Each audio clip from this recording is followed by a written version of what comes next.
For the last few weeks, I've been spending a lot of time in this 3-acre field in Lancashire, digging lots of holes and making a lot of mess. Why, might you ask? Well, because that's my job. And if you don't know, my name is Ashton, and I've been making habitats for wildlife for the last 20 years. And it's my passion to create these habitats for everything from our invertebrates right the way through up to larger mammal species, birds of prey, and everything in between. And the other thing that I'm also very passionate about is encouraging other people to create habitats for wildlife in their own garden, because I believe that our gardens are the start of a patchwork quilt of habitats that we can create across the UK to really help our struggling wildlife survive. Now, on a landscape scale, I've been doing this for a long time as well, and this is just one of the projects that I've undertaken over the last 20 years, and it's a really exciting one. Now, if you've been watching the channel for a little while, I recently made a new 1,000 square metre wetland in London, right in the middle of London on Clapham Common. An absolutely wonderful project with a 30-metre long wildlife pond with a 12-metre pedestrian bridge spanning the middle. If you haven't seen it, go check out some of those videos. I'm yet to make the full version of that video. And if you're fortunate enough to live in London, then do go down to Clapham Common and have a look. This is a public space that you can all go and have a look at, and it really was a fantastic project. And this year is the first year of its establishment, and already it has been teeming with life, from dragonflies and birds turning up, and many of the plants that I planted have even flowered in their first year. So it's been a riot of colours and wildlife throughout the course of the summer, and I can't wait to get back and take some after shots and compile the entire video for you to watch here on YouTube. Now, if you like what you see so far and you're interested in this channel and wildlife habitat creation, wildlife in general, gardening for wildlife, then I strongly recommend you subscribe to this channel, because I've got tons of videos, in fact over 500 on the channel now, which will help you encourage wildlife into your own garden. And there's plenty more to come, of course, over the coming months. So why am I in this 3-acre field in Lancashire digging no less than 6 wildlife ponds and scrapes? Well, because over a year ago a customer contacted me and they wanted to turn their 3-acre plot into something really special for wildlife. So I designed a scheme that I thought would encompass as much habitat as possible, and I'm now incorporating that into this landscape scale installation, which is really exciting. And in February, I created the first part, or the first phase of these works, which was 150 native trees and shrubs that were planted in a mini woodland in the southeast corner of this plot, and they are now establishing really well. They've only been in 6 or 7 months, but they're already greening up, they're already growing, and it's great to see them becoming the first basis of one of the vital habitats that I think is going to attract a lot of wildlife to the site. Then I moved on to phase 2, and that is where I am today, and it started about 3 weeks ago here on this site, and I'm now creating 6 ponds. Yes, 6 wildlife ponds. And that's because this is an underlying wet meadow within this area. It's on a bit of a slope, but the ground is traditionally quite wet, it's quite boggy, it's quite clayey. So I wanted to make the most of this habitat. I wanted to create some habitat that we have lost so much of from our landscape, and these are our wetlands.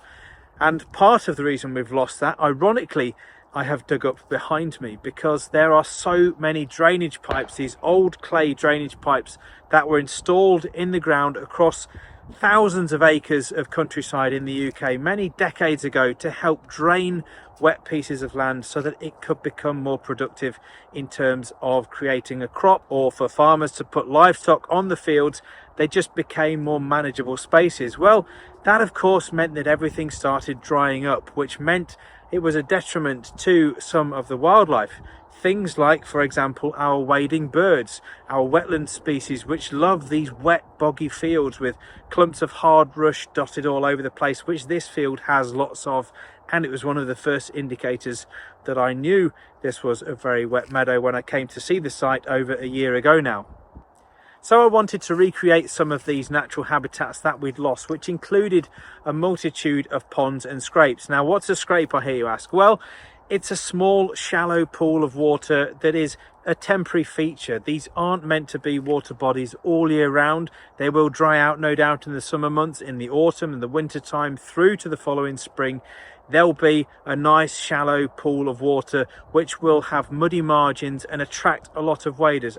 And the proof is in the pudding, because no more than 24 hours after I had watched one of these scrapes fill naturally with some of the surrounding groundwater, I was walking across the site and I saw a bird drop into it, and I just saw a little flash of green and black, and I thought it was a lapwing, one of the target species, along with curlew, skylark, meadow pipit and oystercatcher, that we want to attract to this site, as well as things such as snipe and any wading species we can.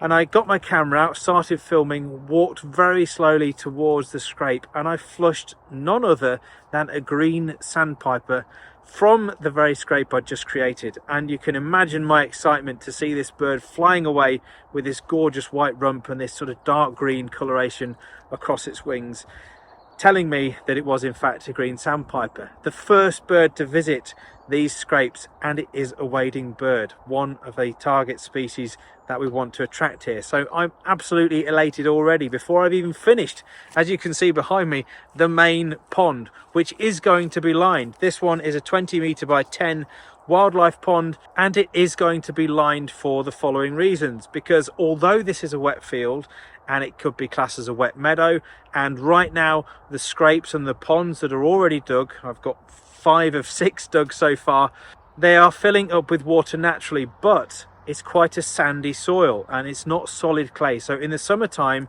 these ponds will naturally fluctuate with the water levels. Hopefully 1 or 2 of the deeper ones that I've created will stay as natural ponds, but I'm pretty sure they will drop. And even this pond behind me will not hold the water all through the year, I don't think. So to combat that and to make sure we have a permanent water body for a lot of our invertebrate species, and other target species are our odonata, our dragonflies and damselflies, they need water 12 months of the year to complete their life cycle. Some of our bigger dragonflies, such as our southern hawkers, our broad-bodied chasers, for example, they're going to be in the pond, in underwater, hunting insects for at least a year, maybe even 2 years, some of them. So they need to have that water source. And of course, if these are naturally fluctuating and draining away in the summer months, like the very dry spring and summer we've had this year in the UK in 2025, then of course it's not going to be very good for the life cycle of these insects. So I wanted at least one of these ponds to be a permanent feature. And over my left shoulder you can see an absolutely monstrous piece of liner, which I now have to put in this pond tomorrow. So it's coming along, it's taking shape. I've also got lots of fleece laying around already for me to start bright and early tomorrow morning to get this thing lined, because that's the next phase. Now that I've dug 4 of the 5 scrapes and this main pond behind me, I'm going to get it lined, and then I'm going to look at planting it afterwards. And I've even got a little stack of oak over there where we're going to make a little platform, a little deck next to the pond for the customers to come and sit and enjoy this space in the evening times in the summer, or at any time of day in fact. So I'm really excited to see this one develop, and I just wanted to bring you this update video to let you know what I'm doing, why I'm spending so much time here in this rapidly getting very wet field, and what I'm hoping to achieve by creating these habitats here, and some of the wildlife we can expect to turn up, which is already turning up. And in another one of the ponds to my left, there are no less than 16 back swimmers, the little cool insects that kind of lie upside down underwater with their arms out like oars. And they have moved into this pond already within days of it being established. So there's already insects turning up. It's absolutely fantastic. And if you're looking to make a wildlife pond in your own garden, drop us a line.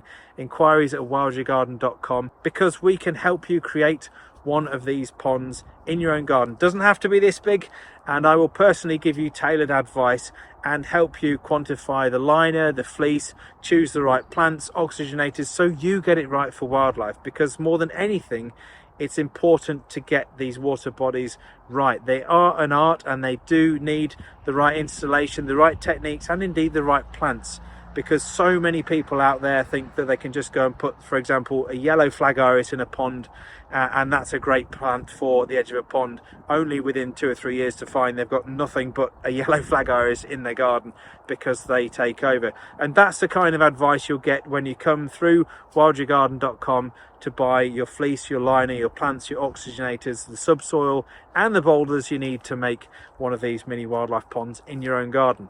So I hope today's video has given you a bit of an insight as to why I'm doing what I'm doing. I hope it's inspired you to create a habitat in your own garden, even if it's a mini barrel pond. Check out the online shop as well, because we can supply you with these. If you've only got a balcony, you can still help wildlife. You don't have to have a 3-acre field. And thank you so much for watching. If you haven't already, please hit that subscribe button and give the video a like if you've enjoyed the content you've seen today. And also, if you subscribe, you'll of course get to see this landscape being created behind me, where I will be bringing a full video of the creation of this mini wetland here in Lancashire in a video to come. And stay tuned, because there are tons more videos coming, more from the Georgian Wildlife Garden, where I'm currently starting to excavate my own wildlife pond, which I'm so excited about, I cannot tell you.